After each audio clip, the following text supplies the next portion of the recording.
చాలామంది ఇప్పటికి middle class employment ఏమనుకుంటారంటే మా ప్రాపర్టీ ఎక్కడ ఉండాలనుకుంటారు, నా పక్కన ఉండాలని కోరుకుంటారు. నీ పక్కన ఉన్నది ఆల్రెడీ డెవలప్ అయ్యి ఇంట్లో వచ్చేసినాయి, షాప్లో వచ్చేసినాయి, అన్నీ వచ్చేసిన దగ్గర ఇంకేం డెవలప్ అవుతుంది. ఇప్పుడు ఈరోజు హైటెక్ సిటీలో గజం 2 lakhs ఉంది.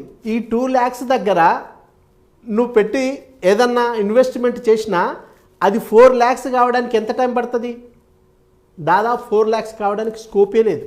ఎందుకంటే ఒకనొక దశకు వచ్చిన తర్వాత స్టాగ్నేట్ అవుతుంది.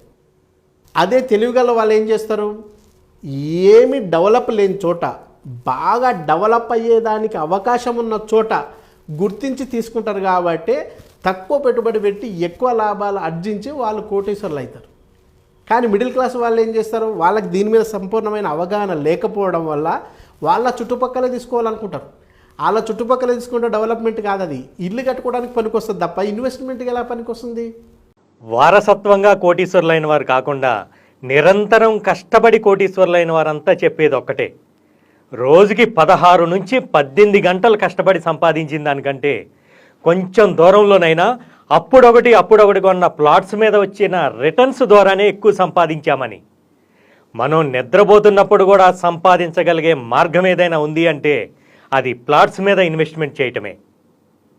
రాజధాని అమరావతిలో భూముల కొనుగోళ్లలో మళ్లీ కదలిక కనిపిస్తోంది. రైతులకు ఇచ్చిన ప్లాట్లను కొనుగోలు చేసేందుకు రియల్టర్లు, కొనుగోలుదారులు ఆసక్తి చూపుతున్నారు. రాష్ట్రంలో మారుతున్న రాజకీయ పరిణామాలతో అమరావతిపై ప్రజల్లో మళ్లీ ఆశలు చిగురిస్తున్నాయి. దీనివల్లే అక్కడ భూముల ధరలు పెరుగుతున్నాయి. ఈ పరిణామాలను రైతులు స్వాగతిస్తున్నారు.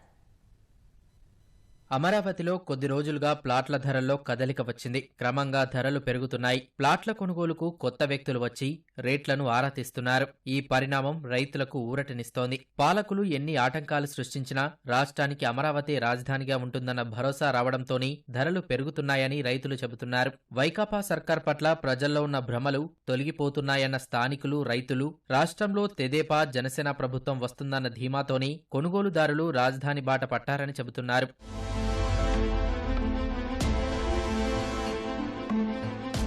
గత ప్రభుత్వంలో పగలు రాత్రి తేడా లేకుండా రాజధాని నిర్మాణ పనులు జరిగాయి. వేల మంది కార్మికులకు ఉపాధి దొరికింది. పెద్ద పెద్ద కంపెనీలు తమ కార్యాలయాలను రాజధానిలో పెట్టేందుకు ముందుకు వచ్చారు. అప్పుడు రాజధానిలో రైతులకిచ్చిన రిటర్నబుల్ ప్లాట్లకు మంచి డిమాండ్ ఉండేది. వైకాపా వచ్చాక 3 రాజధానుల నిర్ణయంతో అమరావతికి ఆటంకాలు ఏర్పడ్డాయి. 4.5 ఏళ్లుగా అభివృద్ధి జాడలేకపోగా ఎక్కడ వేసిన గొంగలి అక్కడే ఉన్నట్లుగా రాజధానిని తయారు చేశారు. ఈ నెల మొదట్లో తెలంగాణ ఎన్నికల ఫలితాలతో రాష్ట్రంలోనూ పరిస్థితులు మారాయని, వైకాపా ప్రభుత్వం తప్పకుండా మారుతుందని, అమరావతి మళ్లీ పట్టాలెక్కుతుందని ఆశాభావంతో ఉన్నట్లు రైతులు చెబుతున్నారు. మా కళల్లో కొంచెం వెలుగు వస్తుందండి. రేపు రాబోయే ఎన్నికల్లో ఇంతకుముందు వచ్చినటువంటి ప్రభుత్వం వస్తే మళ్ళీ అభివృద్ధి పదంలో ముందుకు పరుగులు పెట్టడానికి రాష్ట్రం ముందడుగులో ఉంటుంది అనడానికి గత ప్రభుత్వం చేసినటువంటి ఒక అభివృద్ధే దీనికి తార్కాణం అండి. ఎక్కడ చూసినా ధర్నాల మయం, పోలీసు వ్యవస్థను మొత్తాన్ని కూడా ఆ జనాలందరినీ, పోలీసుల్ని చట్టం అంతా ఆయన చుట్టంలాగా జేబులో పెట్టుకొని పరిపాలించుకుంటా మొత్తం కూడా సర్వనాశనం చేశాడు. ప్రజలు తెలుసుకున్నారు. అమరావతి భూములకు కూడా గత ప్రభుత్వంలో ఉన్న నాయకుడి కనుక వస్తే వీటికి విలువలు పెరుగుతాయి అని చెప్పి ప్రజలు కూడా తెలుసుకొని ఒక అడుగు ముందుకేసి అమరావతిలో భూములు కొనుక్కుంటే మన జీవితాలు బాగుంటాయి అనే స్థాయికి వచ్చింది రాష్ట్రం మొత్తం కూడా. ఇప్పుడు రాష్ట్రంలో జరుగుతున్న అన్యాయాలను కూడా జనం చూస్తున్నారు.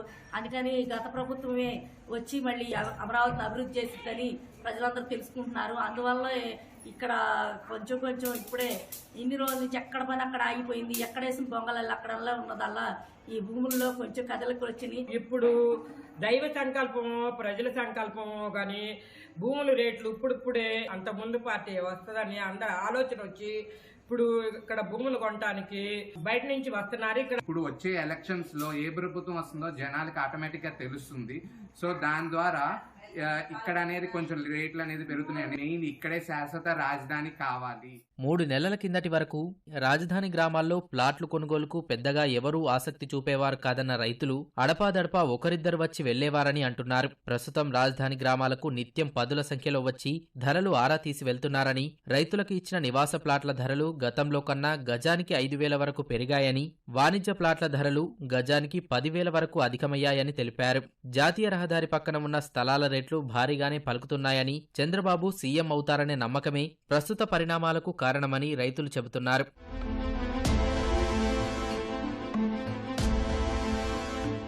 రాజధానిలో వైకాపా నాయకులు కూడా పెద్ద ఎత్తున ప్లాట్లు కొనుగోలు చేస్తున్నారు. హైదరాబాద్ సాఫ్ట్వేర్ ఉద్యోగులు సైతం ఇక్కడ ప్లాట్లపై ఆసక్తి చూపుతున్నారు.